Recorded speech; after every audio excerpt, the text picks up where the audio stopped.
लगी हुई है। क्यों? सुपर मॉडल मनदीप कोहली, किसी ने उसको छुरा मार दिया है। 212 पहचाना मुझे? इस बार इसने जेब नहीं, किसी का गला काटा है। जब्बार की हत्या मेरे मुवक्किल 212 ने नहीं की, किसी ऐसे व्यक्ति ने की है जिसका कद 6 फुट 3 इंच है और जो अपने सर में आंवले का तेल लगाता है। आपने सुपर मॉडल मनदीप कोहली के मर्डर केस में भी यही बात की थी। और इस केस में भी यही कहूंगा योर ऑनर, क्योंकि जब्बार की हत्या जिस खोली में हुई थी उस खोली के दीवार पर भी 6 फुट 2 इंच की ऊंचाई पर आंवले के तेल के निशान पाए गए। बहुत बड़ी गेम है। 212 को फंसाया जा रहा है। फंसाया जा रहा है? कैसे? कुछ दिन पहले मर्डर हुआ था, न्यूज़पेपर में भी आया था। किसी कोई मॉडल थी। हाँ, मनदीप कोहली। तुम उसे जानते हो? नहीं, लेकिन जब्बार सेठ और उसके बीच में एक कनेक्शन है।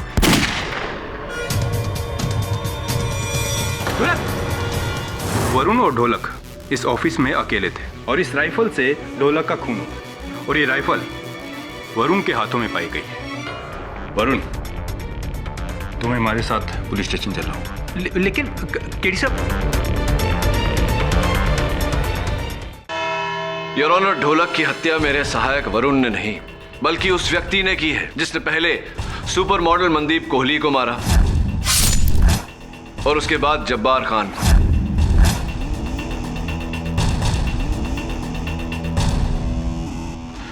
उसका प्रमाण यह है योर ऑनर, मुझे मेरे दफ्तर के बाहर 11 नंबर के जूतों के निशान मिले और मेरे दफ्तर में इस नाप का जूता कोई नहीं पहनता। स्पष्ट है योर ऑनर, जिस व्यक्ति के जूते का माप 11 नंबर होगा उसका कद भी 6 फुट से ज्यादा होगा और उसके सर पर चमेली का तेल, ओह आई एम सो सॉरी, आपका फेवरेट आंवले का तेल होगा। मिस्टर पाठक, आपका ये गुमनाम व्यक्ति एक्चुअली सांता क्लॉज की तरह लगने लगा है। आपकी हर प्रॉब्लम का हल बनकर आ रहा है। आप मुझे एक बात बताइए कि आप इस मनगढ़ंत किलर की मदद से कितने लोगों को बचाएंगे? मिस बोस, इसी सांता क्लॉज ने आसरा अनाथालय के बाहर मेरे सहायक वरुण पर गोली चलाई थी। किसने कहा? वरुण ने? वरुण ने तो हमसे यह भी कहा है कि ढोलक ने मरने से पहले मनदीप कोहली और जब्बार खान की मौतों के बीच का संबंध भी बताया था। हम क्यों माने आपके असिस्टेंट की? नहीं मानिए, मत मानिए, वरुण की बात मत मानिए, पर मुझे विश्वास है कि इंस्पेक्टर दवे की बात आप अवश्य मानेंगे। सर, केडी ने मुझे किसी गाड़ी का नंबर दिया था, किसी संजय भट्ट की गाड़ी है। केडी के अनुसार उसी गाड़ी से वरुण पे गोली चलाई गई थी। सर, मैंने संजय भट्ट को बहुत ढूंढा लेकिन वो नहीं मिला क्योंकि वो गोवा में था, लेकिन आज सुबह ही गोवा पुलिस की मदद से उसे वापस बुलाया गया है। फैंटास्टिक, धन्यवाद इंस्पेक्टर दवे। आप मिले मिस्टर भट्ट से? जी हाँ। कितना कद है उनका? 6 फुट 3 इंच। क्या वो बालों में? हाँ, आंवले का तेल लगाते हैं। और जूतों का साइज? जूते का साइज है 11।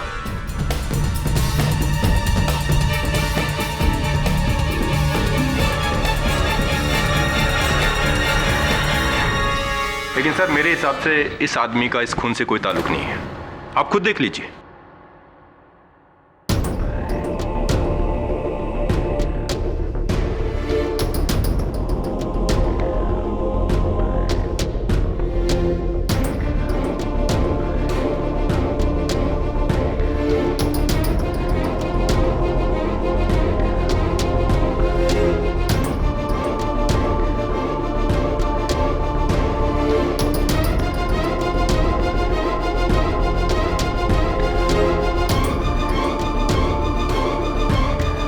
मिस्टर पाठक, ये है आपके शार्प शूटर जिन्होंने 3 लोगों का कोल्ड ब्लडेड मर्डर किया है, अ फिजिकली चैलेंज्ड मैन। सर, क्या आप मुझे बताएंगे कि मुझे यहाँ किस लिए बुलाया गया है? मैं एक बिजनेसमैन हूँ और गोवा में एक इंपॉर्टेंट मीटिंग को अटेंड कर रहा था। कब से आप इस अवस्था में हैं? जी, 2006 से। दरअसल पुणे जाते समय मेरी कार का एक्सीडेंट हो गया था, जिसके अंदर मेरे ये दोनों पैर बेकार हो गए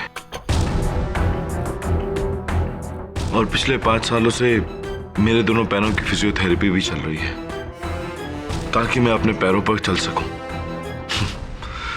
पर चलना तो दूर, मैं तो अपने इस व्हीलचेयर से खड़ा भी नहीं हो सका। इस बात का कोई सबूत है आपके पास? जी हाँ, ये मेरी मेडिकल रिपोर्ट्स हैं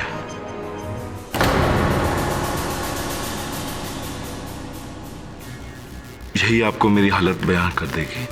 MRI reports, x ray reports, hospital bills, diagnosis, इसमें सब कुछ। Oh my god, mister Bhatt पिछले 5 साल से इस कुर्सी के मोहताज हैं।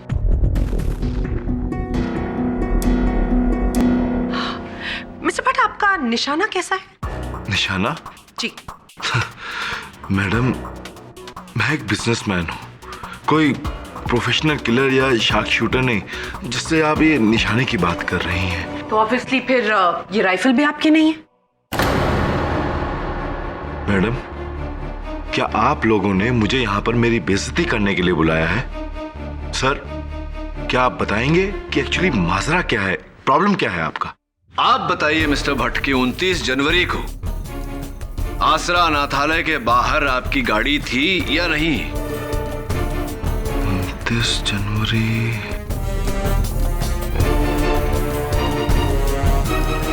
सर, आसरा अनाथालय के सामने एक मंदिर है जहां मैं दर्शनों के लिए अक्सर जाया करता हूं।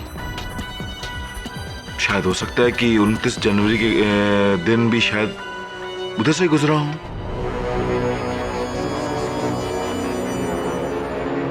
मिस्टर पाठक, क्या वरुण ने इनको गाड़ी से गोली चलाते हुए देखा है? Obviously not.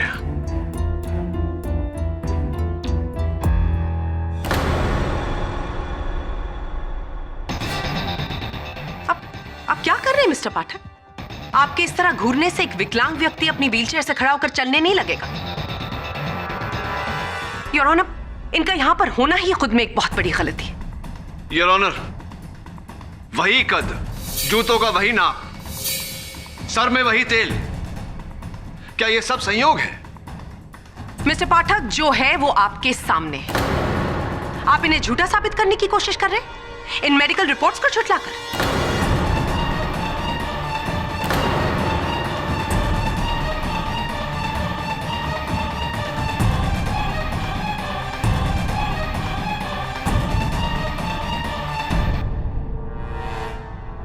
Mister Bhatt, we are sorry कि आपको यहां तक आना पड़ा। आप जा सकते हैं। जी योर ऑनर।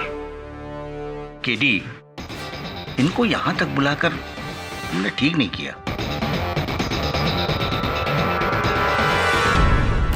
साहब, ढोलक को क्यों मारा? एक ही भाई था, वो भी गया।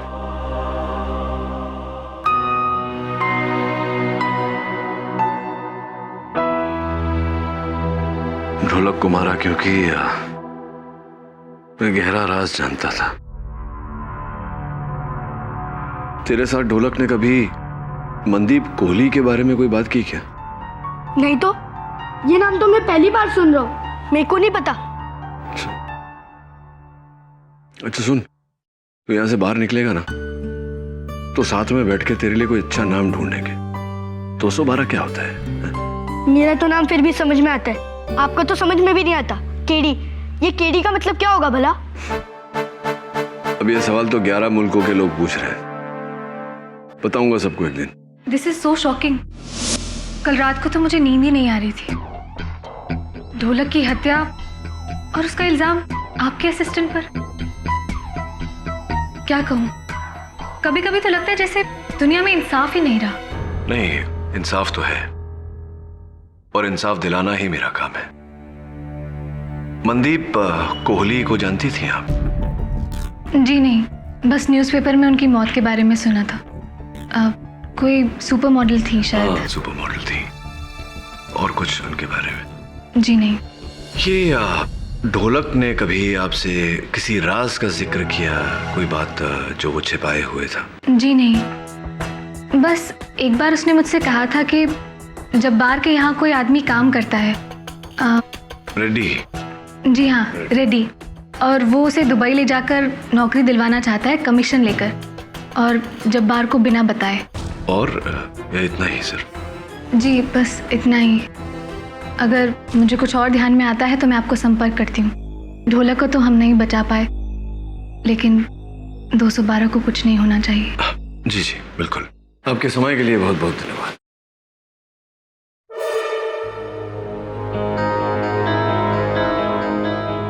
अंगूठी बड़ी प्यारी पहनी है आपने। Thank you.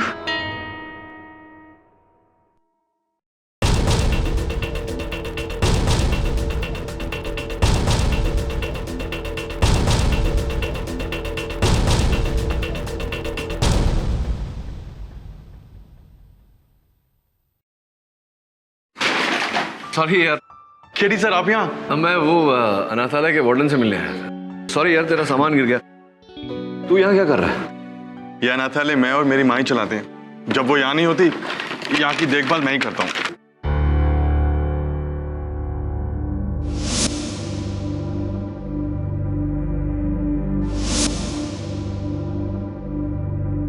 ये किसी नई कंपनी की फोन से? जी, ये इसी कंपनी ने हमारे स्टाफ के लोगों के लिए दिए हैं और एक फ्री सैंपल भी दिया था। अच्छा, फ्री सैंपल किसको दिया तुमने? वो हमारी वार्डन माहौली के पास। क्यों? सुन, एक काम करेगा मेरा? हाँ सर, क्यों नहीं। आपने मेरी जान जो बचाई है, आपके लिए कुछ भी। हुक्म कीजिए। हाँ माहौली जी, तो वाह, अरे वाह, आपकी ये अंगूठी तो बड़ी प्यारी है, सुंदर है। देखें, असली हीरे, महंगी होगी। क्षमा चाहता हूँ पूछने के लिए, कितने की होगी? जी, ये मुझे तोहफे में मिली है, मुझे इसकी कीमत नहीं मालूम। अच्छा, जहां तक मेरा ज्ञान है ये होगी 3-3.5 लाख रुपए की। कहना पड़ेगा आपके पतिदेव आप पर बहुत कृपालु हैं। जी, मेरी शादी नहीं हुई है। बोली जी, आजकल कुछ याद नहीं रहता मुझे ठीक से, क्षमा चाहता हूँ। आपके रिकॉर्ड्स के अनुसार यही था, आपकी शादी नहीं हुई। तो फिर आपके जो मंगेतर जी हैं वो जी, क्या हुआ, मंगनी नहीं हुई? तो जो भी अब जो मंगेतर होने वाले हैं, जो हाल फिलहाल आपके जो मित्र हैं, बॉयफ्रेंड हैं, उन्होंने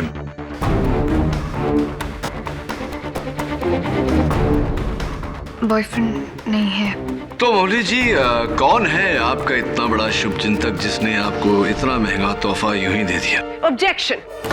मिस्टर पाठक मिस मौली की जाती जिंदगी में दखल दे रहे हैं जिसका इस केस से कोई ताल्लुक नहीं है। योर ऑनर, मैं इनकी व्यक्तित्व जीवन में नहीं, इनके व्यवसायिक जीवन में दखल दे रहा हूं और मेरे प्रश्न का इस केस से बहुत ही गहरा संबंध है। सस्टेन। मिस मौली, आप मिस्टर पाठक के सवाल का जवाब दीजिए। ये अंगूठी आपको किसने दी? सर, मुझे ये अंगूठी मेरी लंदन वाली सविता आंटी ने दी है। वो बहुत अमीर हैं और मुझे बेटी की तरह मानती हैं। वाह वाह, लंदन से गिफ्ट आई है, तो ये मेड इन लंदन होगी? जी नहीं, वो पिछले साल इंडिया आई थी और तभी हम लोग ये अंगूठी लेने के लिए गए थे। ऐसे ही। लेकिन मौली जी, पिछले साल तो यूएन की पोस्टिंग में पूरे साल आप चीन में थी।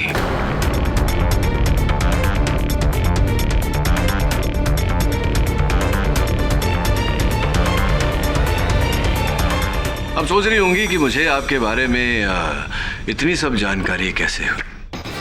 आपके मित्र नीरज महेंद्र जी की सहायता से, और इनकी सहायता से ये भी मुझे पता चला है कि ये जो टी शर्ट आपके ड्राइवर के खोली में पाई गई, ये टी शर्ट दरअसल ढोलक की है, जिसका अर्थ ये होता है कि ढोलक छिपा हुआ था आपके पास ही, लेकिन आपने किसी को इस बारे में बताया नहीं। क्यों नहीं बताया? बाबूलाल, वो लड़का ढोलक जिसे मैंने तुम्हारे पास छुपाया है, उसे कहीं जाने मत देना जब तक मैं ना कहूँ।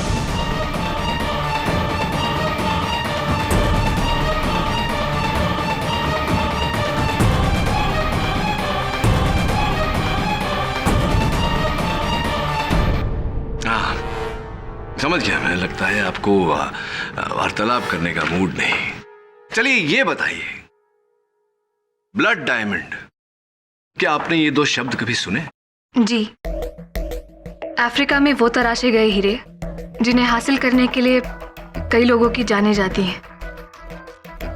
पर ये हीरा सर्टिफाइड है। सर्टिफाइड है, जायज है, इसकी रसीद भी होगी आपके पास।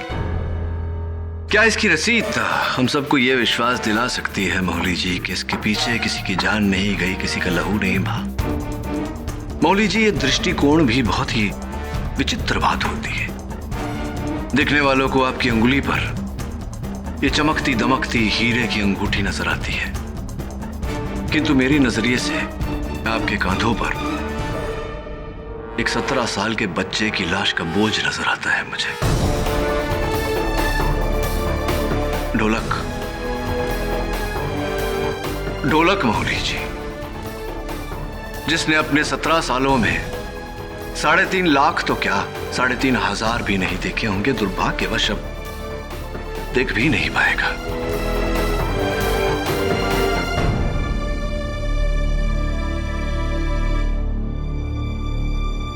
क्या हुआ मौली जी, रो क्यों रही है? नहीं, वो आंख में कुछ कचरा चला गया। ढोलक को तो बचा ना सके, अब 212 को कुछ नहीं होना चाहिए। ढोलक को तो हम नहीं बचा पाए, लेकिन 212 को कुछ नहीं होना चाहिए। आप ही के शब्द हैं मौली जी। आपकी आंखों में ये जो आंसू है, संभवतः झूठ को पिघलाकर सच का रूप दे सकते हैं। कोशिश तो कीजिए सच बोलने की, प्लीज।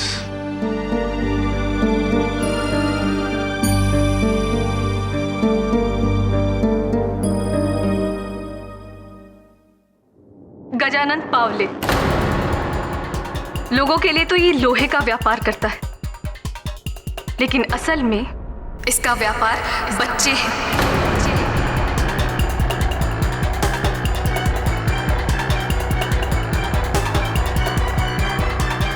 अलग अलग शहरों से बच्चों को लेकर आता है, उन्हें माफिया, डॉन, जब्बार जैसे लोगों को बेचता है।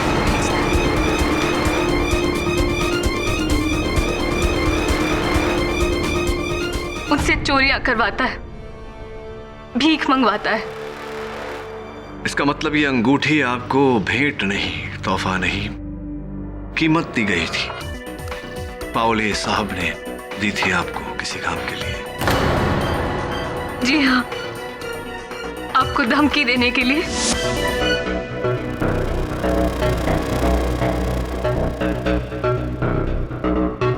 हेलो, ये 10 है। 10 और तुम्हारे केस वापस लेने के बाद मिलेंगे। और ढोलक का पता बताने के लिए।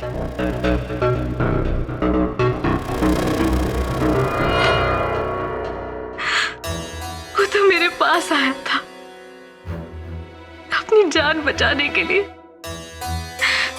लेकिन मैं। टीचर दीदी, जब्बार सेठ का किसी ने मर्डर कर दिया है। क्या?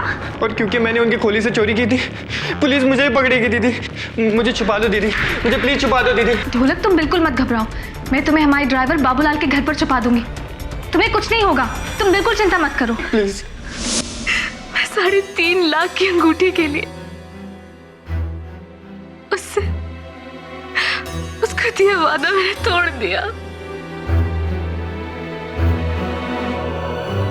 लेकिन इससे पहले कि मैं ढोलक को पावले को देती, वो वहां से भाग गया था। और जब्बार खान की मृत्यु में क्या हाथ था आपका? उसके बारे में मुझे कुछ नहीं मालूम, और ना ही मनदीप कोहली की मौत के बारे में कुछ पता है। कुछ तो पता होगा। मुझे इन कत्लों के बारे में कुछ भी मालूम नहीं है, और ना ही ढोलक के कत्ल के बारे में कुछ पता है।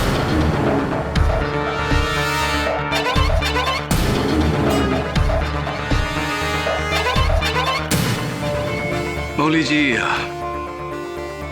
ढोलक पर गोली भले ही आपने न चलाई हो, उसे निशाना तो आप ही ने बनाया है।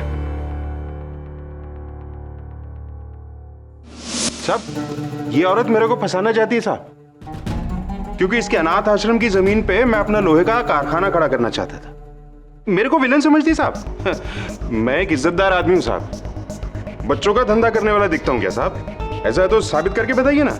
देखिए बावले साहब, इतना तो साबित हो चुका है कि आपने वो हीरे की अंगूठी उन्हें कीमत के रूप में दी थी आपके लिए काम करने के लिए। कैसे साबित हुआ साहब? इस झूठी के कहने से? इतना कानून तो अपन भी जानते हैं साहब कि एक आदमी की गवाही से आप किसी को दोषी साबित नहीं कर सकते। ये बिल्कुल सही कह रहे हैं मिस्टर पाठक। अगर आपको लगता है कि मिस्टर पावले का इस केस से कोई लेना देना है तो आप ठोस सबूत लेकर आइए, और जब तक ऐसा नहीं होता तब तक पुलिस सिर्फ इन पर कार्रवाई कर सकती है, इन्हें अरेस्ट नहीं कर सकती। और जब तक ऐसा नहीं होता तब तक शक की सुई आपके चहेते 212 पर टिकी रहेगी।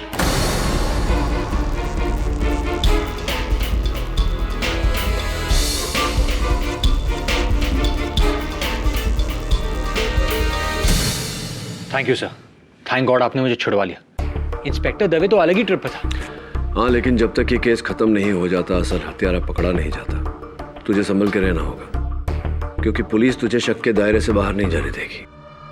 ये कितने सारे प्रश्न ऐसे हैं जिनका अब तक कोई उत्तर नहीं। ढोलक ऐसा क्या जानता था जिसकी वजह से उसे मार दिया गया? और वो 6 फुट 3 इंच का आदमी, हु कैन इट बी? कौन हो सकता है? इन सबके पीछे एक ही आदमी है, पावले। पर ऐसा कोई सुराग भी तो नहीं, कोई सबूत भी तो नहीं जो उसकी तरफ इशारा करता हो। एक सबूत है सर, रेड्डी। खोली के बाहर मैंने पावले को रेड्डी से बात करते हुए देखा था।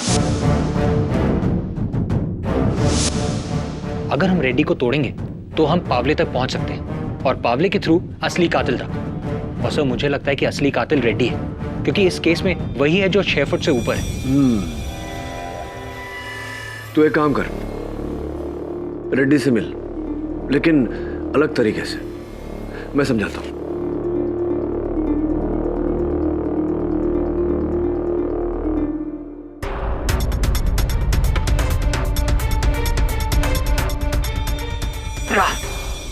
कहीं जा रहे हो रेड्डी? तुम हटिया दे।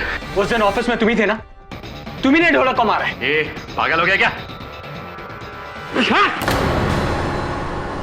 पैसे, घड़ी, ये तो वही है जो 212 और ढोलक ने जब्बार से चुराए थे।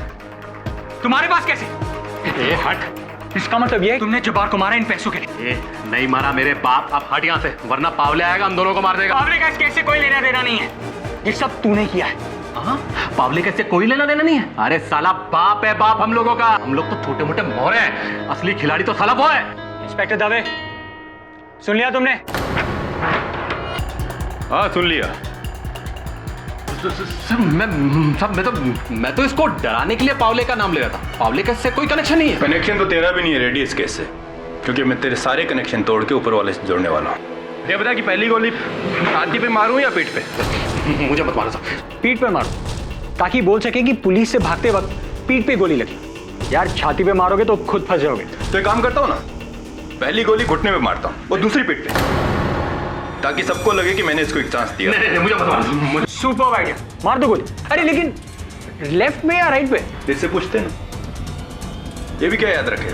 बोल, लेफ्ट या राइट? मत मारो साहब, मेरे को मत मारो साहब। जल्दी बोल, टाइम नहीं है मेरे पास। सच या झूठ, लेफ्ट या राइट? सच बोलता हूँ। पावले और जब्बार के बीच के सारे रिकॉर्ड आपको दिखा दूंगा, लिखे मैं सरकारी गवाह बन जाऊंगा साहब। मैं सच बोलता हूँ, सच बोलूंगा साहब। अद्भुत है रेड्डी साहब। जब्बार और पावले के गोरख धंधे का हिसाब तो किसी बहुराष्ट्रीय कंपनी के हिसाब से भी ज्यादा साफ है। किस दिन पर कितने बच्चे भेजे गए, कितने बच्चे पहुंचाए, किस बच्चे के लिए कितना मूल्य दिया और उस बच्चे को कहां भेजा गया, सब कुछ दर्ज है इसमें। योर ऑनर, करोड़ों का एक शर्मनाक अवैध धंधा। पुलिस केवल इस डायरी की मदद से सैकड़ों बच्चों की जानें बचा सकती है। Mister Reddy, thank you very much. और वो रेड्डी साहब, ये तो बताइए कि जो घड़ियां चुरा कर आप भाग रहे थे, वो घड़ियां वो पहले ढोलक ने जब्बार भाई से चोरी की थी, फिर मैंने ढोलक से।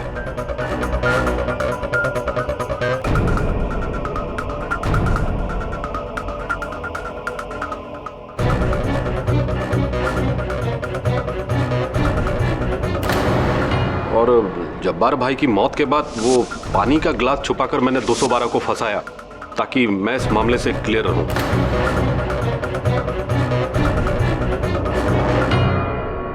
रेड्डी साहब, आपने पहले जब्बार की हत्या की, फिर चोरी की? नहीं साहब, मैंने जब्बार भाई को नहीं मारा साहब।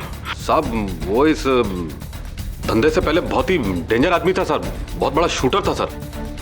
मैं उससे पंगा कैसे ले सकता हूँ? तो ढोलक को मारा आपने? नहीं, उसको भी नहीं। मानता हूँ मैंने बहुत गलत काम किया साहब, लेकिन आज तक कभी किसी का कत्ल नहीं किया साहब, वरना सरकारी गवाह क्यों बनता? वैसे भी जब जब्बार भाई का मौत हुआ तो मैं बाहर पान की दुकान पर बैठा हुआ था, आधा मोहल्ला ने मेरे को देखा था साहब वहां पे। तभी तो रेड्डी साहब पर पुलिस ने कोई कार्रवाई नहीं की। योर ऑनर, यह है बस्ती वालों का साइन स्टेटमेंट, जिसमें क्लियरली स्टेटेड है कि जिस वक्त जब्बार खान पर कातिलाना हमला हो रहा था, उस वक्त रेड्डी पान की दुकान पर पान बनवा रहा था। उसका मतलब मिस्टर पाठक, शक की सुई अब भी आपके चहेते 212 पर टिकी हुई है।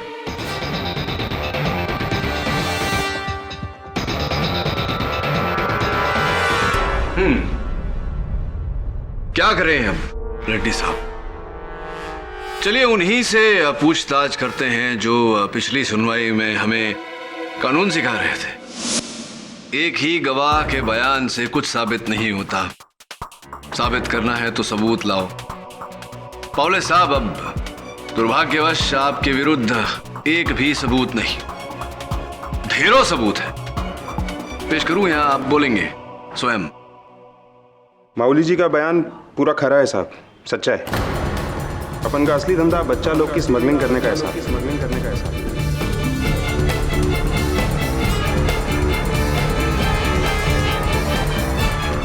जब्बार को बच्चे मैं ही बेचता था साहब, और माऊली जी के जरिए आपको केस छोड़ने के लिए पैसे मैंने ही भिजवाए थे साहब।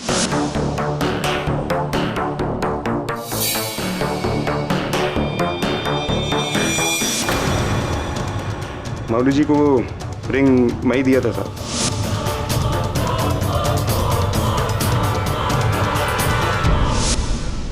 ताकि वो ढोलक को मुझ तक पहुंचा दे। ढोलक को क्यों मारना चाहते थे आप? कारण? जब्बार से पहले 4 साल तक ढोलक अपुन के साथ काम करता था साहब। अपुन के धंधे के बारे में सब कुछ जानता था वो। कैसे जाने देता साहब उसको मैं? हाँ, मैं उसे मारना चाहता था, लेकिन इससे पहले कि मैं उससे पहुंच पाता वो भागे साहब। फिर तो आपने मेरे सहायक वरुण पर गोली भी नहीं चलाई होगी। कसम से साहब, मैं किसी को नहीं मारा साहब, ना ढोलक को ना जब्बार को। जब्बार तो मेरा खास आदमी था साहब, उसे मार के मैं अपना नुकसान क्यों करता? उल्टा जब्बार जब से मरा है मेरा तो वाट लगा हुआ है साहब। He's got a point, mister Pathak. Jabbar मरा और उसकी वजह से पावले का ये पूरा रैकेट एक्सपोज हुआ, तो ऑब्वियसली पावले ने जब्बार को नहीं मारा है, ना ही मौली ने मारा है और ना ही रेड्डी ने। आप कितनी ही ब्रिलियंट स्ट्रैटेजी क्यों न लगा लें, लेकिन अल्टीमेटली बॉल जाकर तो लगनी स्टंप्स पर ही। यानी कि आपका ये केस क्लीन बोल्ड होने वाला है। आपके क्लाइंट 212 पर ना तो कत्ल का इल्जाम हटा है और ना हटेगा।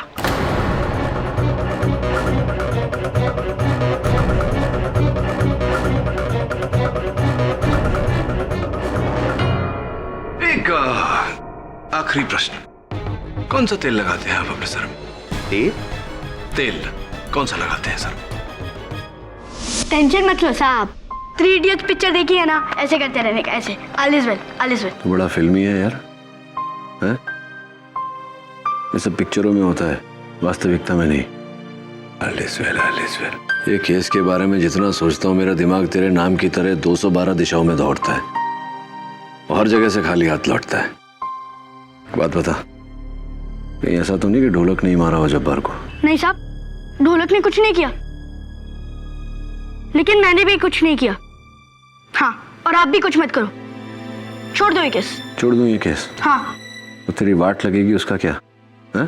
ज्यादा से ज्यादा क्या होगा, अपन जेल जाएगा ना, चलता है। इधर कम से कम सर पे छत और 2 रोटी फिक्स तो है ना, बाकी की जिंदगी यही कटेगा। ऐसा कभी मत सोचना 212। ऐसा सोचने लगेगी ना तेरी पीढ़ी, तो ये देश जीते जी मर जाएगा। वैसे भी इस देश की हालत कुछ ज्यादा अच्छी है नहीं, और तू देखना, ना केवल तू अदालत से बाइज्जत बरी होगा, बल्कि एक दिन ये समाज जो तुझे इस वक्त अपने दामन पर काला धब्बा समझ रही है, एक दिन ये समाज तेरे दामन पर मेडल लगाएगी।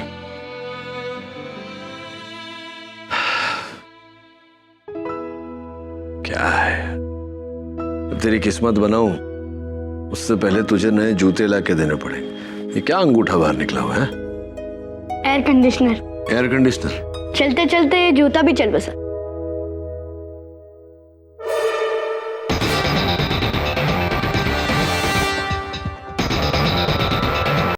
मिसेस बिलिमोरिया, अरे मिसेस बिलिमोरिया कहाँ गई? सर वो है नहीं ऑफिस में। कोई बात नहीं, एक काम कर, जज साहब को एक अर्जी टाइप कर और 212 के केस की जल्द से जल्द डेट की appeal. Right sir, I will do it right away.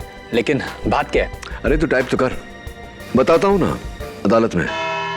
अमूमन वकील केस की तारीख आगे बढ़वाते हैं ताकि उन्हें और समय मिल सके। तुमने तो इसका उल्टा ही किया है, ऐसा क्यों केदी? योर ऑनर, न्याय में विलंब का अर्थ होता है न्याय में खंडन।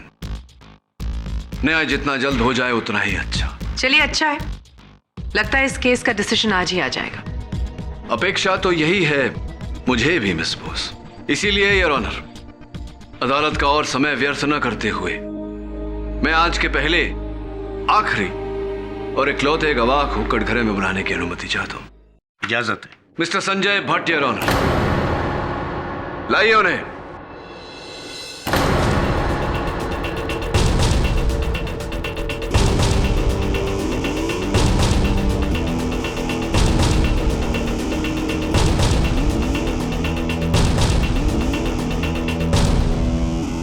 ये क्या ज्यादती है मिस्टर पाठक? पिछली बार मिस्टर भट्ट को बुला के हम ऑलरेडी परेशान कर चुके हैं। Why now? ये बात तो ठीक है भट्ट साहब, आपको द्वितीय बार अदालत में आने का कष्ट दिया, इसके लिए मैं क्षमा चाहता हूं आपसे, किंतु आज आपका यहाँ होना अति आवश्यक था। जी? क्या कहा था आपने पिछली सुनवाई में कि पिछले 5 वर्षों से आप अपने पैरों पर चल नहीं पाए? जी। और कुछ उतने ही समय से आप अपनी इस पहियों वाली कुर्सी से खड़े तक नहीं हुए, उठे नहीं। जी, ये बात तो मैं शायद आपको पिछली बार भी बता चुका हूं और शायद मेरी रिपोर्टें भी यही बयान करती हैं। पर अब प्रॉब्लम क्या है? प्रॉब्लम है, समस्या है आपके ये आपके जूते। जूते?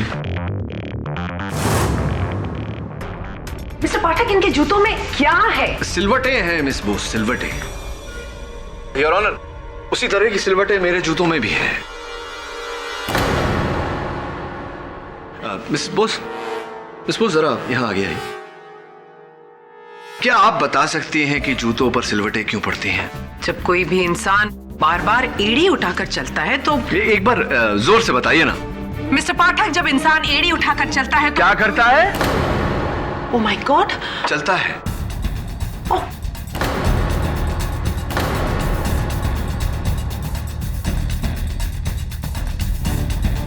जब इंसान चलता है तो उसके जूतों में सिलवटें पड़ जाती है। इसका अर्थ ये हुआ संजय जी कि आप चल सकते हैं। जी, मैं नहीं चल सकता। झूठ बोल रहे हैं आप। आप चल सकते हैं, आप भाग सकते हैं, आप हत्या कर सकते हैं, एक नहीं, 2 नहीं, 3 हत्या कर सकते हैं। ये आपकी रिपोर्ट्स, MRI, एक्सरे, डायग्नोसिस, ये सब मिथ्या है, झूठ है। बोलिए, झूठ है या नहीं? आप झूठ बोल रहे हैं। ये रिपोर्ट्स एकदम सच्ची हैं। नहीं चल सकते। जी हाँ, मैं नहीं चल सकता। आप खड़े भी नहीं हो सकते। नहीं हो सकता मैं।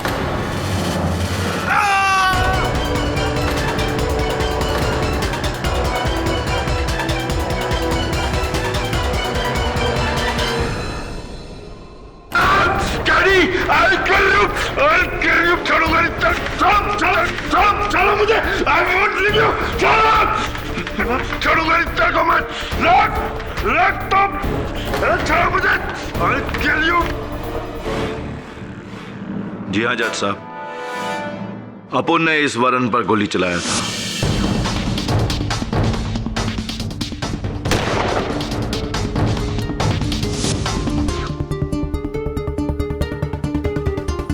और वो तीनों कातिल, मनदीप,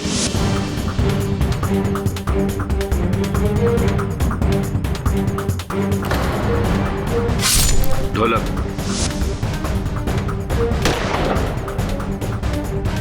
और जब्बार, वो भी अपन ने ही किया था।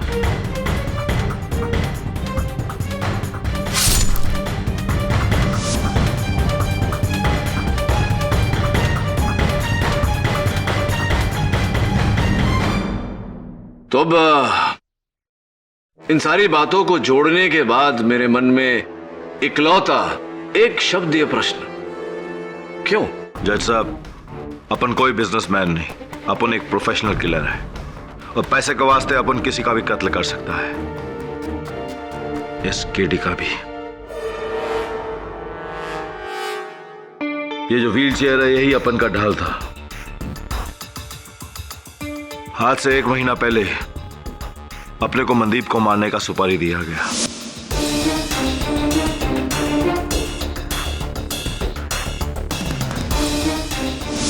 और उसके कुछ ही दिनों बाद अपने को दूसरा सुपारी दिया गया, जब्बार को मारने का।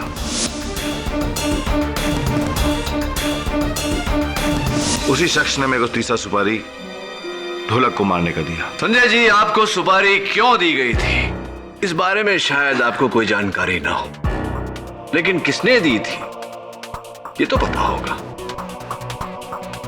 हाँ जज साहब, आपने उसे पहचानता है, उसका नाम है। पर आप सुपारी देने वाले का नाम बताएं, उससे पहले मैं अदालत को सुपारी देने का उद्देश्य बता देता हूं। योर ऑनर, वरुण पर गोली इसलिए चलवाई गई ताकि मैं डर कर इस केस से पीछे हट जाऊं। ढोलक को इस कारण मरवाया गया क्योंकि वो सुपारी देने वाले के कुछ राज जान चुका था और इस बारे में जब्बार खान से बात कर चुका था।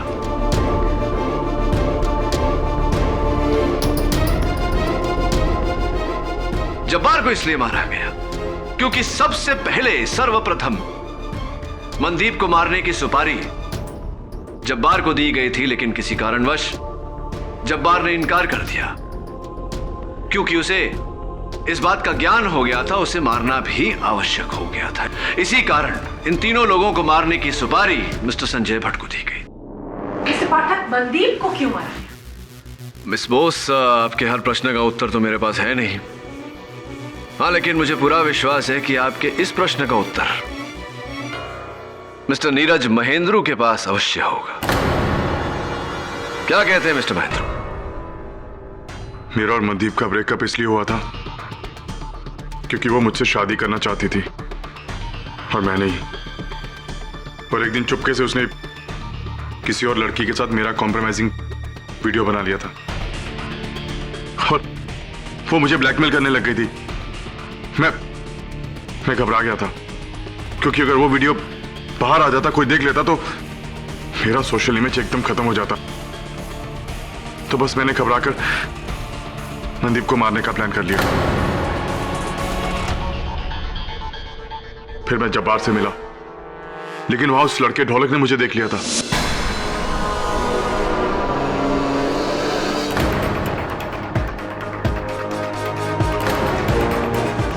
फिर जब्बार ने इस डील के लिए ज्यादा पैसे मांगे तो मैंने वो डील कैंसिल करके भट्ट को दे दी।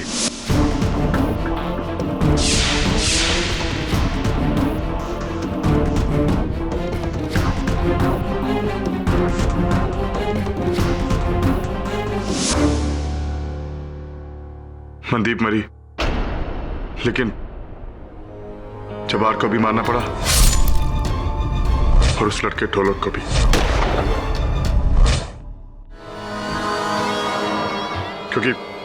क्योंकि उनको मेरे प्लान के बारे में पता था।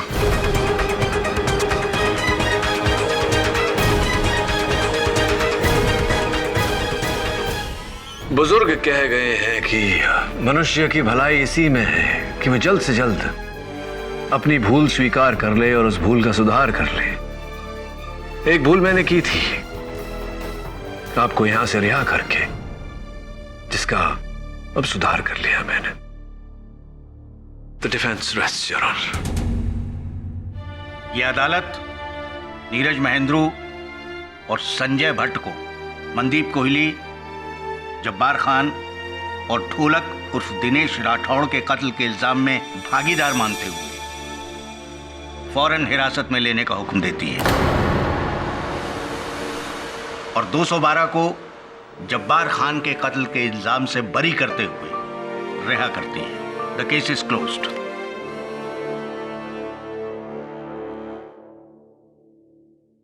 मिस बोस, टाटा।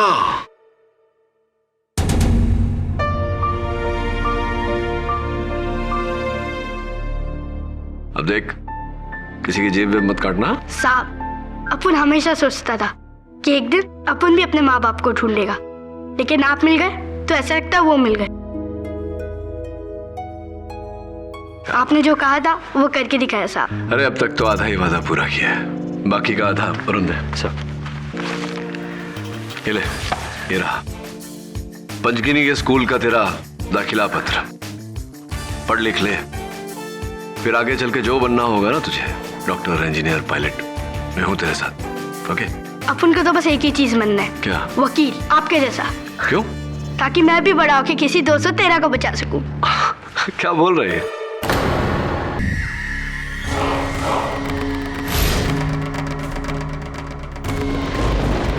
अघोरी इंडियन साधु, बहुत रहस्यमय, most daring also, difficult life.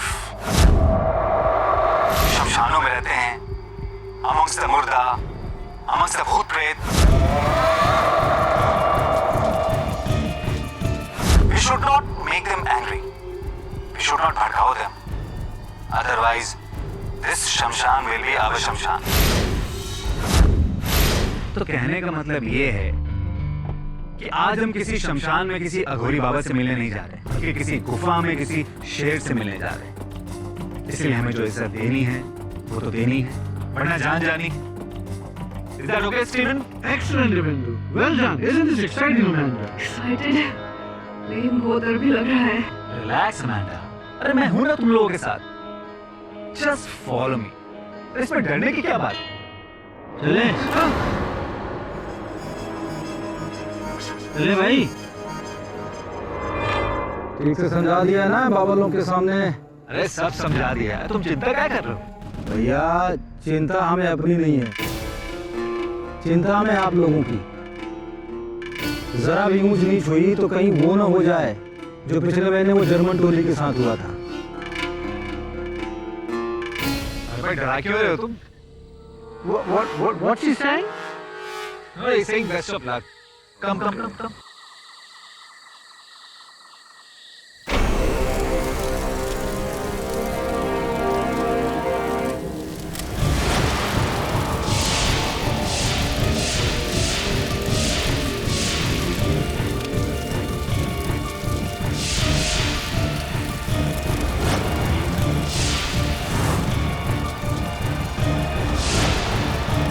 चरण बाबा की जय हो।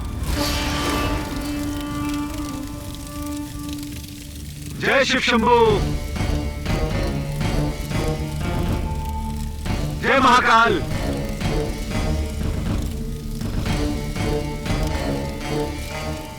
जगानंद बाबा, वो लोग आ गए हैं। जय महाकाल। क्या देखने आए हो? हाँ? क्या गोरी शमशान में कैसे शव का मांस खाता है? कैसे उनके साथ भोग संभोग करता है? हाँ? कैसे धूम्रपान और मदिरा के नशे में धुत होकर नाचता है? यही देखने आए हो ना? और यही दिखाना चाहते हो तुम अपने देश में टीवी पे, कंप्यूटर पे? क्यों? यही छवि है ना हम लोगों की तुम्हारे मन में? हाँ? नहीं बाबा जी, हम तो दुनिया को आपकी सही छवि दिखाना चाहते हैं।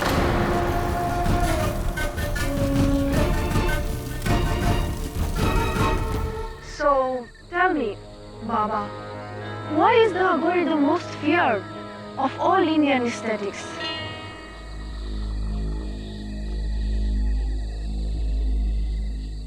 बाबा ये पूछ रही है कि साधकों में लोग अघोरियों से सबसे ज्यादा घबराते क्यों हैं? काहे घबराते हैं? हाँ? जरा एक बात बताइए, क्या आज तक किसी अघोरी ने जात पात का कोई विवाद किया है? राज या राजनीति में घुसकर आम आदमी के जीवन को कभी उथल पुथल किया है? अरे अघोरी तो इन सब चीजों से परे है। हमें आप जिंदा लोगों से ज्यादा उन मुर्दों में खुशी मिलती है।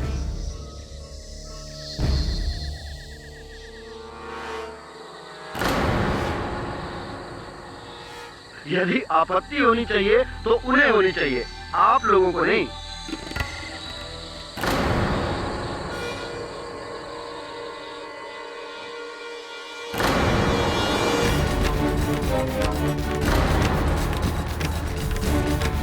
गुरुदेव, इनकी ये मजाल, आप ही के सामने आपके शिष्य को, तेरी ये हिम्मत,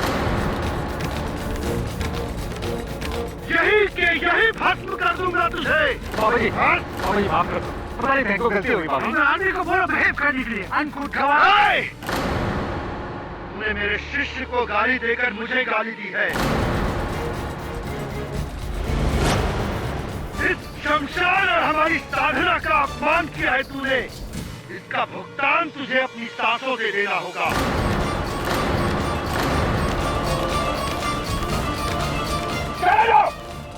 यहाँ से इससे पहले कि हम कुछ कर बैठे। और सुन, तू कल का सूरज तेरी किस्मत में है या नहीं, ये मेरे अलावा और कोई नहीं जानता।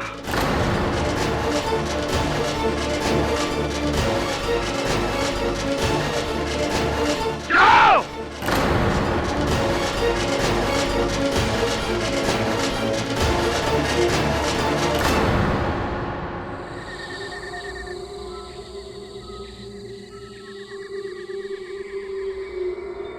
कल का सूरज तेरी किस्मत में है या नहीं, कि मेरे अलावा और कोई नहीं जानता।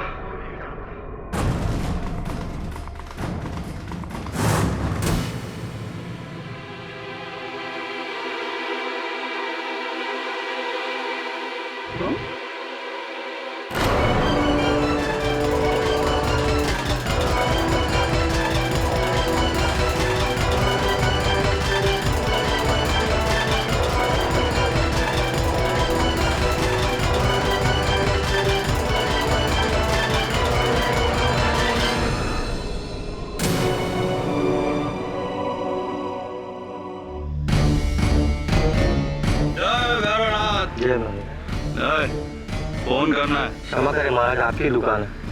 चल बिस्कुट दे। अबे और दे। रख, पीछे जा।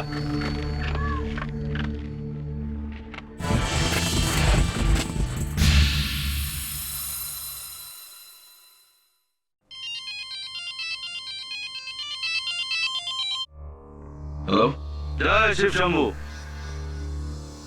बोलिए। केडी पाठक बात कर रहे हैं। जी, आप कौन? देखिए, हम हरिद्वार से अघोरी चंडीदास बात कर रहे हैं। परम पूजनीय बाबा जगानंद जी के शिष्य बाबा आपसे मिलना चाहते हैं। जगानंद बाबा? जगानंद बाबा वही है जो ऋषिकेश में एक डॉक्यूमेंट्री फिल्म मेकर। हाँ वही। देखिए, हमारे बाबा पूरी तरह से निर्दोष हैं और अब उनको बचाने की पूरी जिम्मेदारी आपकी है। हाँ, आप ही को उन्हें बचाना पड़ेगा। देखिए, बहुत पुण्य का काम है, बहुत पुण्य का काम है और आप बहुत भाग्यशाली है कि बाबा ने स्वयं आपको चुना है। तो बताइए कब आ रहे हैं आप? ऐसी है। और मेरा नंबर कहाँ से मिला आपको? आपकी माता श्री ने। बहुत बड़ी भक्त है हमारे बाबा की। अगर आपको यकीन नहीं आता तो हमारे फोन काटते पश्चात ही उनका फोन आपको आ जाएगा। ठीक है केडी भैया, तो मिलते हैं गंगा जी के तट पर। जय Shiv Shambhu. Is everything okay, sir? Yeah, everything's fine. किसका फोन था सर? पता नहीं, कोई बाबा।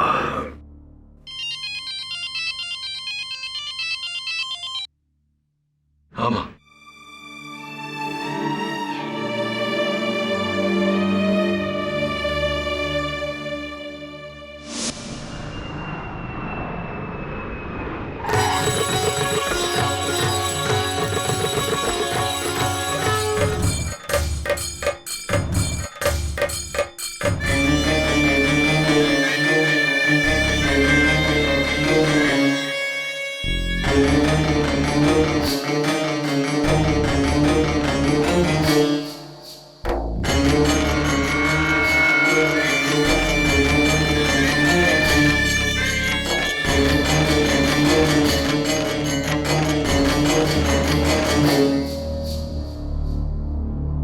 शमशान की राख है। चकित ना हो बच्चा, अच्छा बुरा सब भीतर है। आत्मा में अगर खोट हो तो अमृत भी विष की तरह लगता है। अगर आत्मा में खोट ना हो तो विष भी अमृत के समान है। ऐसे ये कई अंतरराष्ट्रीय त्वचा निखार विधियों में इसका शराब का इस्तेमाल होता है ना? निखार बच्चा, ये हमारा वस्त्र है, भगवान भोलेनाथ का चिन्ह। तो बाबा जगानंद, क्या आपने? नहीं, हमने नहीं मारा उस फिरंगी को, लेकिन अगर मारा भी होता तो कोई कुछ नहीं कर सकता था हमारा। अरे अघोरी को तो 7 खून माफ, 7 खून के बाद 8वां होए तो अघोरी अघोरी ना होए। ये बात आप नहीं कहूंगा अदालत में, लेकिन तू भी हमारे दर्जे को जान ले। अरे मारने का तो लाइसेंस है हमें, उसने दिया है, उसने। लेकिन 12 साल की तपस्या के बाद एक साधक किसी की हत्या करे तो सिद्धि का फायदा क्या? हमने नहीं मारा उसे। हाँ, क्रोधित अवश्य किया था उस फिरंगी ने हमें। मुझे क्रोध, बस ये क्रोध ही तो कमजोरी है हमारी, वरना हत्या कभी नहीं। तो आप उस कहाँ था उस रात, यही जानना चाहता है ना? बताता हूं। पहले तू ये बता कि तुझे तो तेरी माँ ने यहाँ हमारी जान बचाने को भेजा, इसलिए तू आ गया। तेरा बाप कहता तो क्या आता तू? नहीं ना? आपको मेरे पिता और मेरे बीच में सब कुछ मालूम है, और वो भी जानते हैं जो तू नहीं जानता है। और तू नहीं जानता कि मुझे मौत के मुंह से निकालने के लिए तुझे खुद अपनी मृत्यु से गुजरना होगा।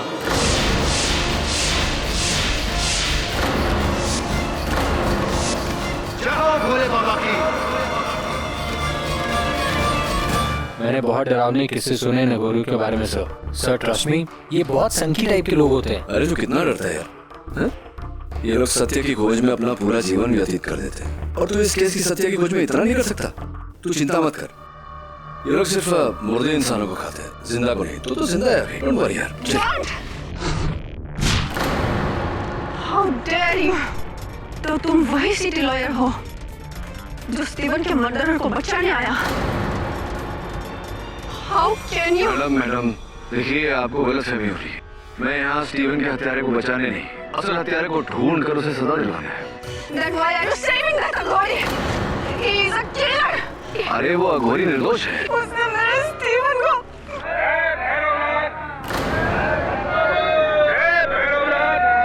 जरा संभालिए आप मैडम को।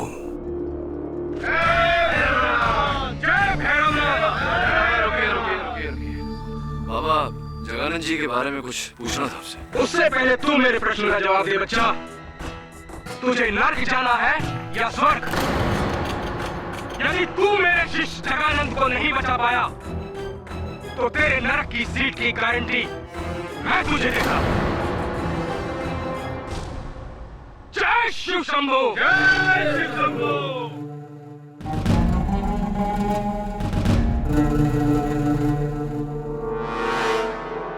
वेलकम टू हरिद्वार केडी भाई।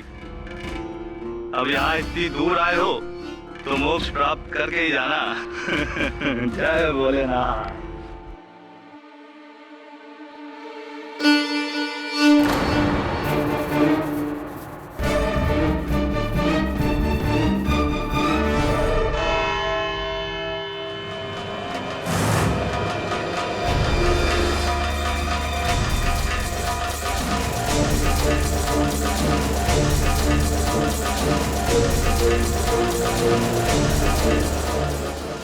भैरव बाबा की। भैरव बाबा की।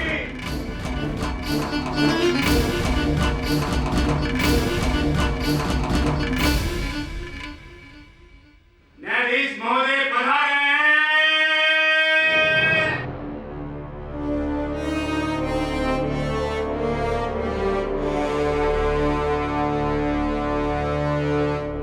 अदालत की कार्रवाई शुरू की जाए।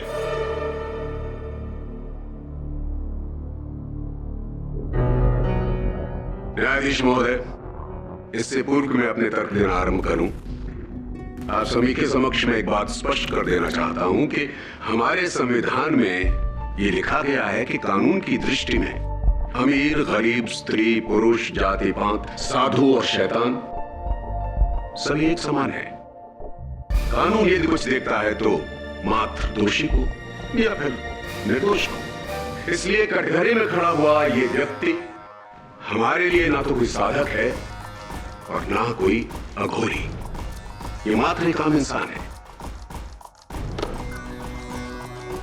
ये है अगर कुछ तो सिर्फ दोषी। प्रोसिक्यूटर पंत, यूं शब्दों के बाण चलाने से कुछ प्राप्त नहीं होगा। अगर आप इन्हें दोषी ठहराना चाहते हैं तो इनका दोष प्रमाणित करना होगा। मैं वही सिद्ध करने जा रहा हूं। न्यायाधीश महोदय, लंदन से दो लोग, स्टीवन मार्क्स और अमेंडा थॉमस, अघोरियों पर एक डॉक्यूमेंट्री फिल्म बनाने के लिए आए और वो 11 जनवरी की रात को दुधेरी ताल के शमशान घाट में श्री जगानंद जी से मिलने गए।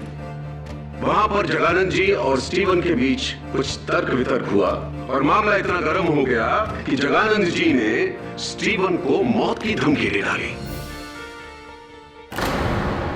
और उस रात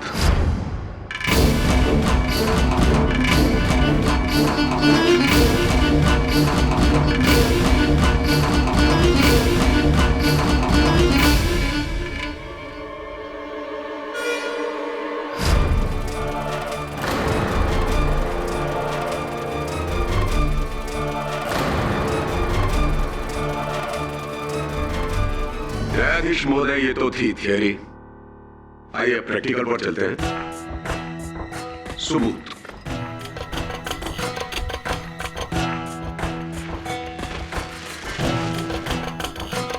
पुलिस को ये तकिया शमशान घाट के पास जो झाड़ियां हैं वहां से मिला है। ये वही तकिया है न्यायाधीश महोदय जिससे स्टीवन की सांसें बंद की गई थी और इस पर शमशान घाट की मिट्टी से सने हुए उंगलियों के निशान पाए गए हैं और फॉरेंसिक डिपार्टमेंट की रिपोर्ट ये कहती है कि वो निशान श्री जगानंद की उंगलियों के निशान से मिलते हैं।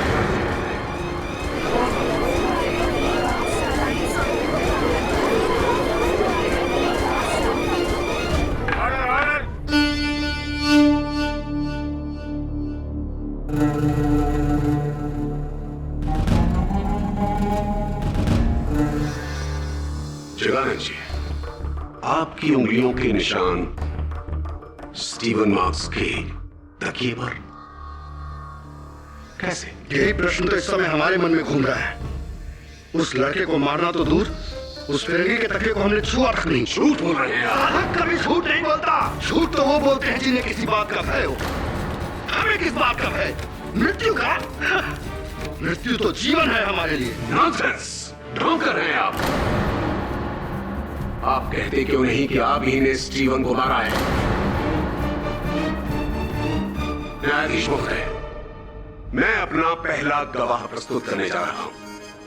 स्टीवन और अमेंडा का कैमरामैन दिव्येंदु सक्सेना। अनुमति है सर। उस रात मैं, स्टीवन और अमांडा जब अपने टेंट में वापस आए तो मैं तो बैठ के अपने कैमरे की रिकॉर्डिंग चेक कर रहा था, लेकिन स्टीवन और अमांडा में लड़ाई शुरू हो गई।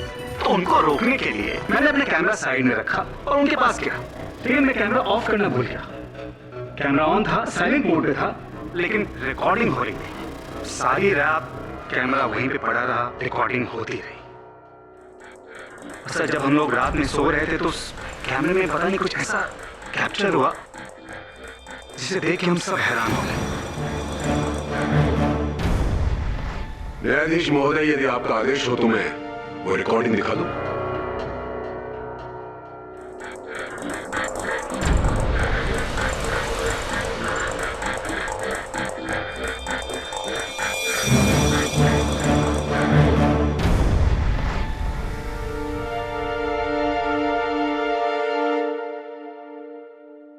अफसोस कि ये टेप यहीं पर खत्म हो गया, अन्यथा हम जगानंद जी को स्टीवन मास्क का मर्डर करके बाहर आते हुए भी देख लेते।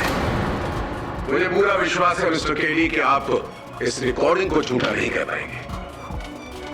जगानंद जी, सभी ने यहां पर सभी ने आपको स्टीवन के टेंट में जाते हुए देखा है। हाँ, मैं गया था उस फिरंगी के पास, लेकिन उसके पास जाने का कारण उसको मारना नहीं, उससे क्षमा मांगना था। क्षमा मांगने? उस रात उन लोगों के जाने के बाद हमारे चेहरों से हमें सत्य का पता चला कि किस तरह हमारे ही शिष्य चंडीदास ने उस लड़की के साथ छेड़खानी की।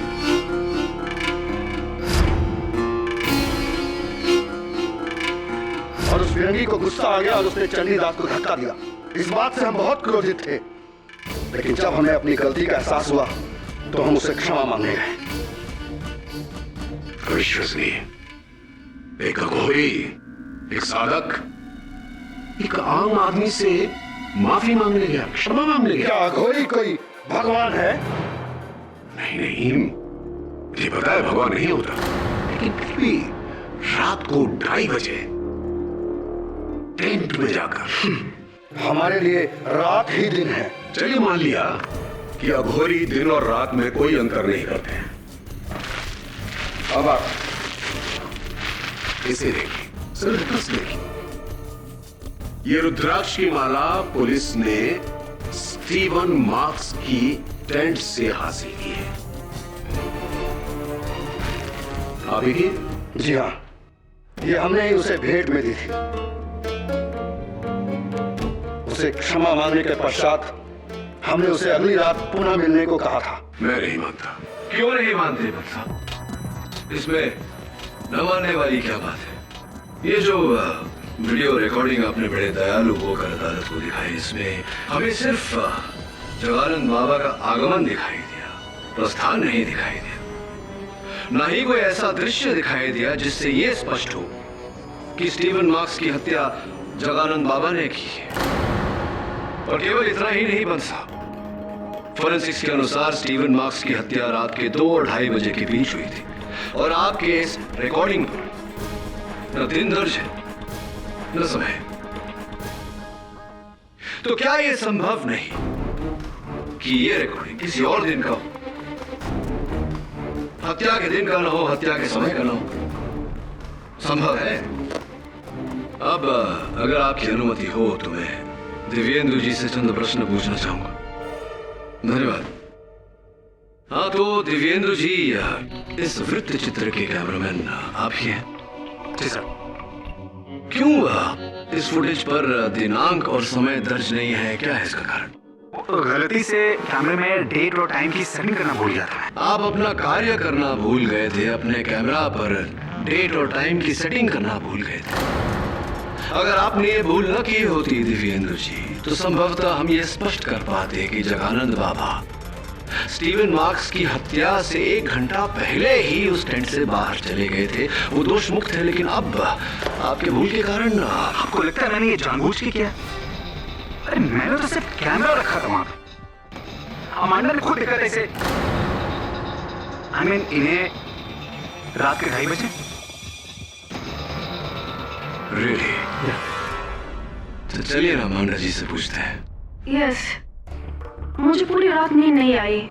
मैं अपने टेंट में थी जब रात की 2:30 बजे मैंने बाहर एक शैडो देखा।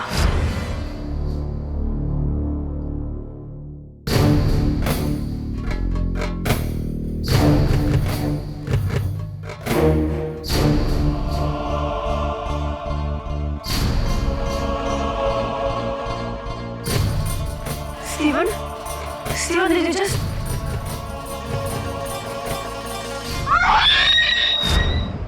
अमांडा जी, आपको पूरा विश्वास है कि रात के 2:30 बज रहे थे? यस। अच्छा, तो क्या आपने उस अघोरी का चेहरा देखा था?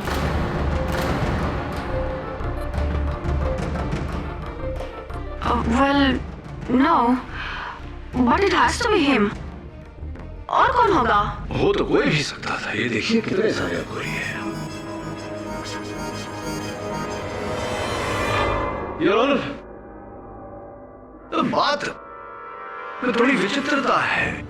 दिव्येंदु जी ने हमें दृश्य दिखाया किंतु दिनांक का पता नहीं, समय का पता नहीं। और अमेंडा जी कह रही हैं कि उन्हें समय का पता है किंतु चेहरा इन्होंने नहीं देखा। इसमें विचित्रता की क्या बात है? दो आधे आधे दृष्टिकोण हैं। यदि उन्हें मिला दिया जाए तो एक संपूर्ण दृष्टिकोण बन जाता है। इसका अर्थ यह हुआ कि जगानंद जी ही हत्यारे हैं।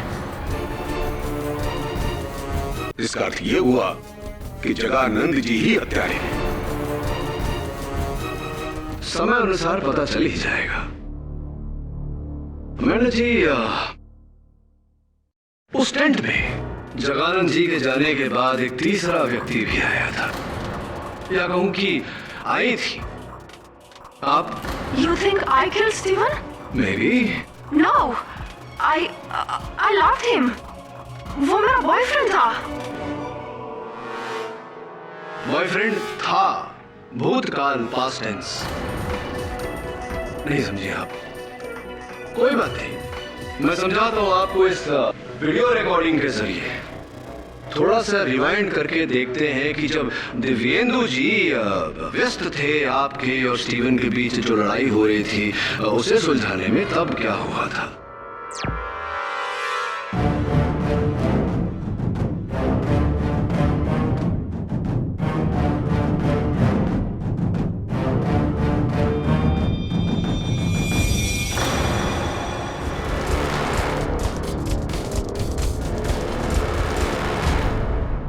इसमें देखने वाली क्या बात है केडी? अमेंडा जी गुस्सा हो रही है स्टीवन पर कि उसकी वजह से उनकी डॉक्यूमेंट्री अधूरी रह गई और स्टीवन उनको समझा रहा है। बस इतनी सी बात। यस, आई एग्री, बट इस घटना के बाद अमेंडा जी, स्टीवन ने अपने गले से एक चेन तोड़कर जमीन पर फेंकी थी, जिसके कारण आप फूट फूट कर रोने लगी थी। क्या था ये chain? A gift of love, प्यार की निशानी शायद। That I no. No. Are you sure? क्योंकि वो चेन अभी हमारे पास नहीं।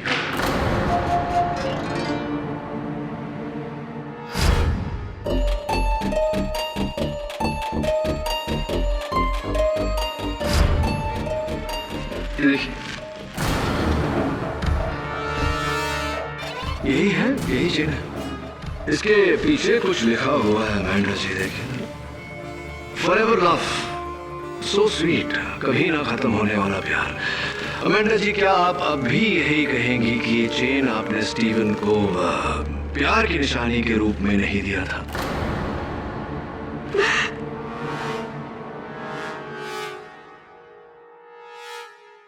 स्टीव और मेरे बीच में प्रॉब्लम्स चल रहे थे किसी दूसरी लड़की को लेकर, which is why I wasn't talking to him। लेकिन उस रात के फाइट के बाद उसने हमारे रिश्ते को ही तोड़ दिया।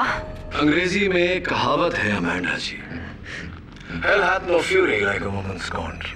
अर्थात एक ठुकराई हुई महिला के प्रकोप से अधिक भयानक तो नर्क भी नहीं।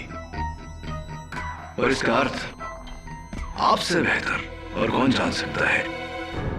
अमेंडा जी, कहीं ऐसा तो नहीं कि इसी प्रकोप के चलते बेचारा स्टीवन मारा गया हो? It's possible.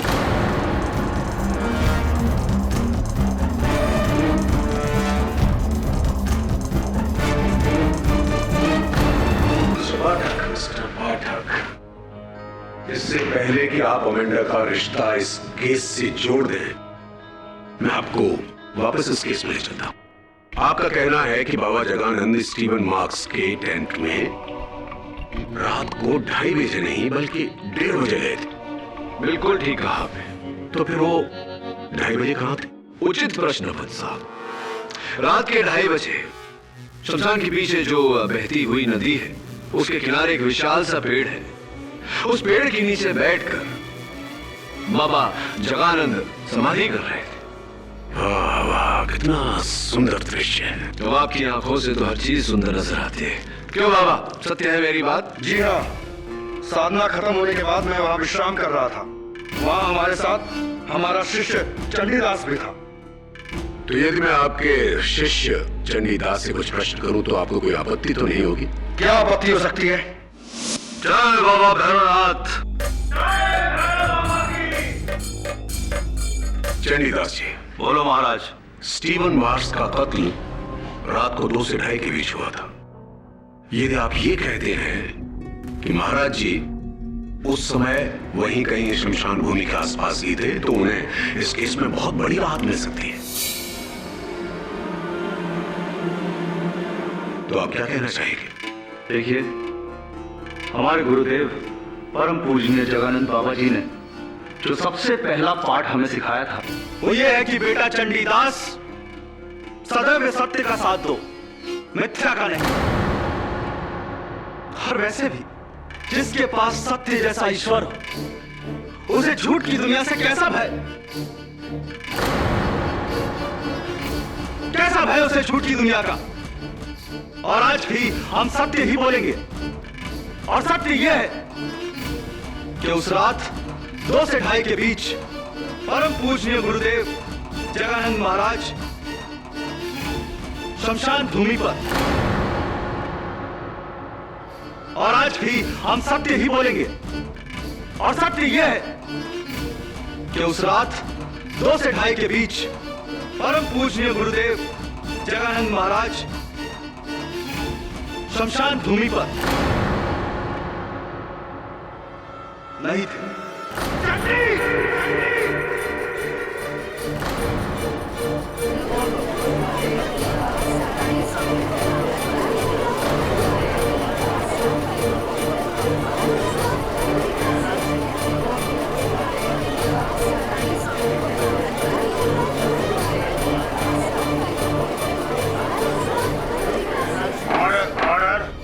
क्षमा करें महाराज, क्षमा करें, परंतु हमने स्वयं आपको उस तंबू से बाहर निकलते हुए देखा था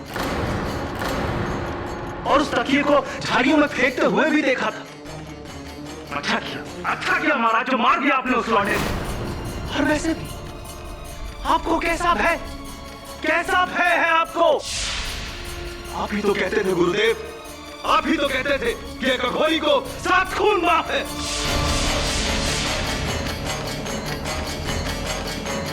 दुष्ट, हम भाग गए, हम सब भाग गए। तू क्या करना चाहता है? घबराइए मत महाराज। अरे ये तुच्छ प्राणी क्या जाने आपकी शक्तियों को, क्या समझेंगे आपकी ताकत को? अभी तो सिर्फ 1 खून हुआ है महाराज, अगर 6 खून और भी हो जाए ना, तो भी स्वयं शमशान माता आकर आपको बचा लेगी। चुप हो जा तू, चुप हो जा। हमें क्रोध इस बात का नहीं कि तू हमारे विरुद्ध झूठ बोल रहा है, हमें क्रोध इस बात का है कि तू मेरा शिष्य होकर झूठ बोलता है। अघोरियों का नाम मिट्टी में मिला दिया तूने।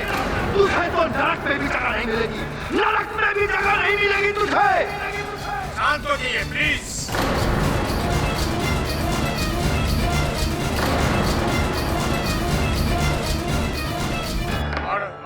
तेरे इस झूठ से धरती फटे न फटे, अंबर फटेगा बिजली से, और तेरे काले दिल की तरह तेरा जिस्म भी जलकर काला हो जाएगा। तुझे मेरे प्रकोप से और मां तारा भवानी के प्रकोप से कोई बचा नहीं सकता। मैं वो जानता हूँ जो कोई नहीं जानता। तू मरेगा, कल ही मरेगा।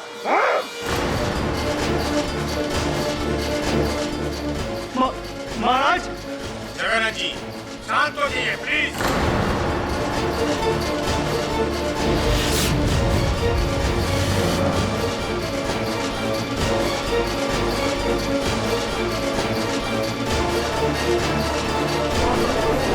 ऑर्डर, शांत रहिए। ये क्या हो रहा है? जगन्नाथ जी, आप किसी को कोर्ट में इस तरह धमका नहीं सकते। मरेगा तू, मरेगा। साधारण मनुष्य झूठ बोले तो समझ सकते हैं, लेकिन वो जो साधक है, जो अघोर पथ पे चल रहा हो, मेरा शिष्य चंडीदास, भरी सभा में, भरी अदालत में झूठ बोला उसने, वो ढोंगी पाखंडी चंडीदास, वो भस्म होगा, भस्म हो जाएगा वो। शांत हो जाइए प्लीज। झूठ सच जो भी हो, लेकिन आप पर किसी की हत्या का आरोप है और इस प्रकार न्यायाधीश के सामने, अभियोग पक्ष वकील के सामने किसी और को जान की धमकी देना ये ठीक नहीं है। आप समझ रहे हैं लोग क्या सोच रहे होंगे आपके बारे में? समझ रहे हैं हम, जानते हैं, परंतु क्या करें? ये क्रोध, इस क्रोध पर ही तो नियंत्रण नहीं रहता। कहीं ऐसा तो नहीं कि इसी क्रोध के चलते आपने स्टीवन को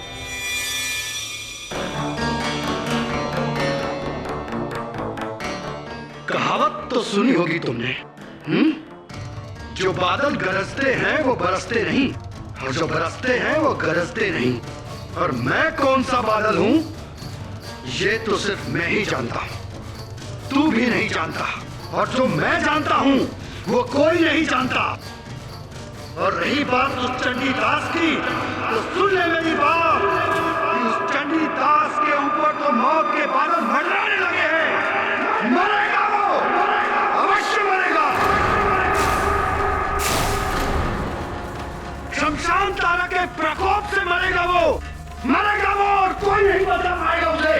सुन रहा तो मेरी बात, कोई नहीं बचा पाएगा उसे।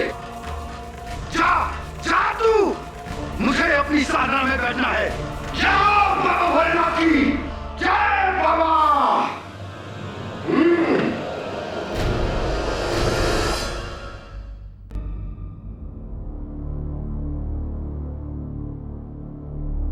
वरुण, इस समय अमांडा और दिव्येंदु का तो कुछ नहीं कह सकते, लेकिन एक बात निश्चित है, क्या तो बाबा जगानंद झूठ बोल रहा है या चंडीदास। मगर सर, गुरु को फंसाकर चेले को क्या मिलेगा? I am very sure sir, इस बार आपने गलत इंसान का केस ले लिया। नहीं, वो पिलो केस, वीडियो फुटेज, ये सारे सबूत कह रहे हैं कि अक्सर वरुण, जो दिखता है वो होता नहीं, और जो होता है वो दिखता नहीं। हमें वो देखने की चेष्टा करनी चाहिए जो देखने पर भी नहीं दिखा, क्योंकि वो दिखना चाहता नहीं। मिसाल के तौर पे मेरे पीछे खड़ी हुई घूंघट में महिला है ना, अभी मत मुड़ना, सचेत हो जाएगी। ये देख, ये महिला शमशान में भी थी और कल अदालत में भी। जरा जाके पता लगा कि घूंघट चेहरा छिपाने के लिए है या असलियत छिपाने के लिए। अरे भैया। हाँ साहब। कहाँ जा रहे हो? हाँ, वहाँ जरा काम से जा रहा था। अरे रुको रुको, हमारे। हाँ, उधर से आइए साहब।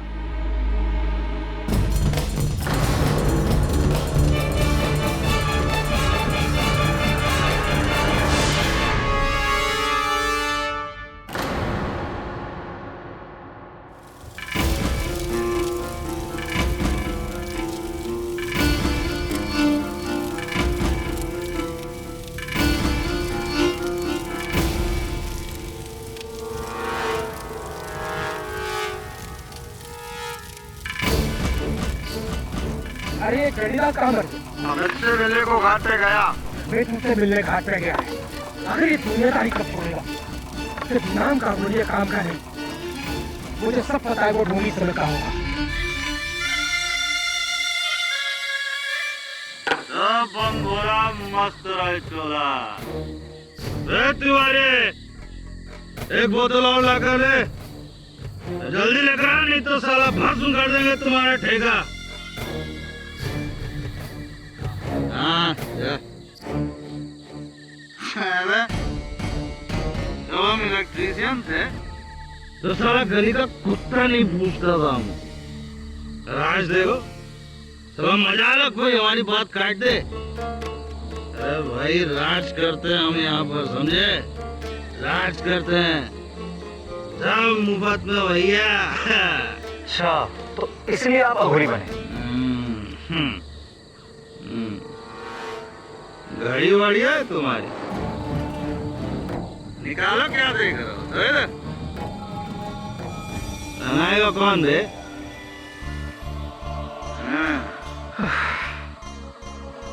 वो लौंडिया भी अच्छी है जी? अरे वो गोरी मैम कब लेकर आ रहा है उसे हमारे पास? अरे भाभी जी, क्या बात कर रहे हो? मैं कहाँ से उसको लेके आऊंगा भाभी जी? यही पे लकड़े जला के रख कर देंगे तुमको। रुका नहीं लगा रात में जाके साला सब सच सच। क्या समझ के रखे हो? आई वांट लड़की, लड़की चाहिए हमको।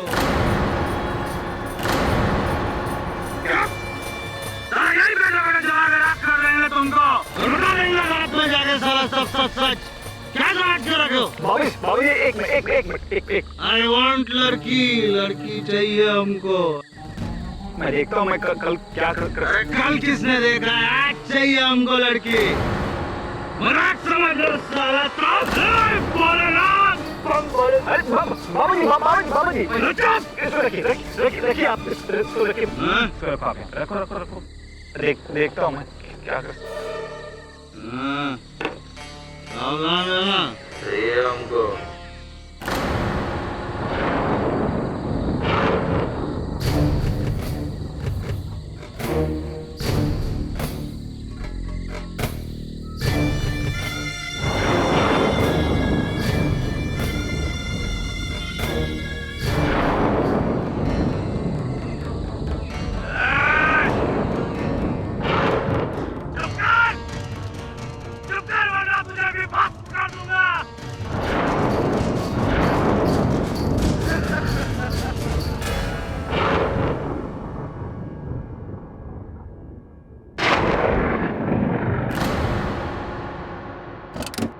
सर चंडीदास की मौत हो गई। कब? सर कल रात को सर। और सर सबसे अजीब बात यह है कि उसकी मौत बिजली से हुई है, शमशान भूमि के बीचों बीच। तेरे झूठ से धरती फटे ना फटे, अंबर फटेगा बिजली से। मरेगा तू, मरेगा।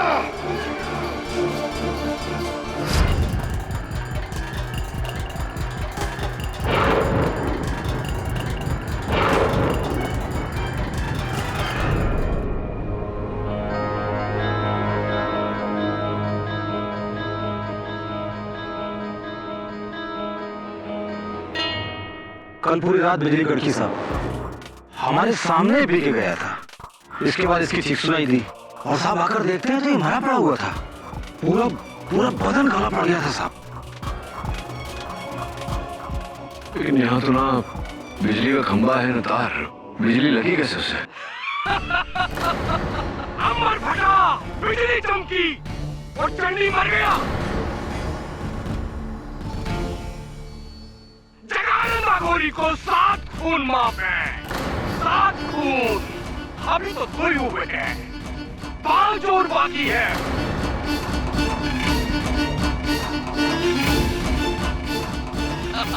पांच और।